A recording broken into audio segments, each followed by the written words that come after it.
Hello and welcome to our remote work best practices video brought to you by the CUNY Service Corps program. If this is your first time working from home, please pay extra attention to this video. If you have worked from home before, use this video as a reminder for how to increase your productivity during work hours. As you already know, working from home requires a particular set of skills. Remote work requires you to have a background with utilizing technology. This can range from knowing how to utilize digital communication platforms such as Zoom to utilizing software such as Excel, Microsoft Word, or Google Drive. Companies might require you to have a working computer, laptop, desktop, smartphone, headset, webcam, internet, and system storage capacity to download software. If you do not have access to technology, please contact your campus manager. On your first day of work, you must be sure that your technology is up and running. We recommend testing all of your systems before your first day of work. Once you've downloaded Zoom and made sure your headphone and camera were properly working, you want to set up your computer or laptop to make sure that whomever you're Zooming with can hear you well. This means that you need to find a quiet space. Ideally, you want to set up in a bedroom, office space, or in any other room where no one else in your household will walk. It's a good idea to have a backup space in case something unforeseeable happens, like a dog barking outside if you're near a window. Once you found a quiet space, make sure you are positioning yourself and your camera behind a clean and clear wall. Nothing too distracting. Keep in mind that Zoom and other platforms allow for a picture, video, or background change. Our recommendation is to shy away from distracting backgrounds and to not post pictures of your favorite memes. We understand that this can be tempting, but remember, you want to make the best impression possible to your supervisors. Speaking of a good impression, it is a good idea to dress in business casual attire, regardless if you're working from home. According to Vault, wearing business casual attire will make you look more authentic, trustworthy, and innovative. Now, you may be wondering how you clock in and clock out of work.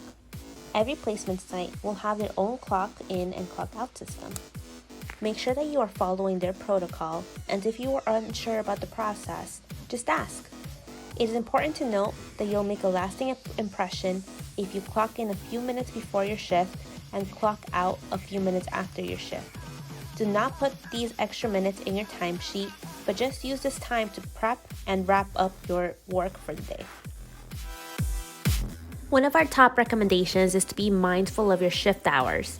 Supervisors understand that students have needs, such as taking off for exams or rescheduling hours due to religious observations.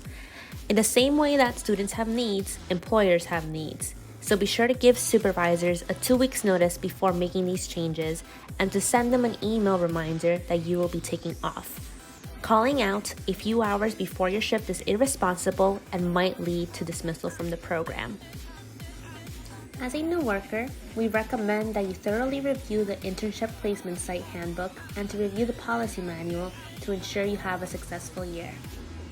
Now, speaking about a successful year, a major tip to keep organized is to create task lists, set reminder calendars for upcoming events, due dates, and to write down any indications for what you need to do next and how to do it. Keep a notepad by your desk. If your supervisor is explaining to you how to input data, go the extra mile and document the steps she or he might show you to complete the task. This will be helpful for you when you are doing the tasks alone. Now, if you are new to the workforce, writing emails might feel intimidating. An email to your supervisor is different than an email to your friend. For indications on how to write a professional email, please watch our Skill Enhancer video named Writing a Professional Email. Remote work usually involves communication that's written rather than spoken. Be aware of the tone of your email and check for grammar and spelling before hitting the send button. We want to remind you that employees and interns are expected to have questions.